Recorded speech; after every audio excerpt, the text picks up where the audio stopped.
سلامونه دوستانو، راځئ چې په الماني ژبه باندې شپږ لغتونه زده کړو. لغتونه دي د بدن د غړو نومونه. اول ماته ده زړه ته وایو هرس، او بل ماته ده مغزه، دماغ ته وایو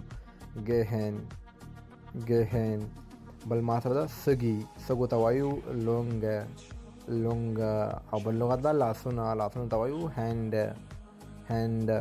سترګو ته موږ وایو اوګن، او بل موږ سره ده سر ته وایو کاف.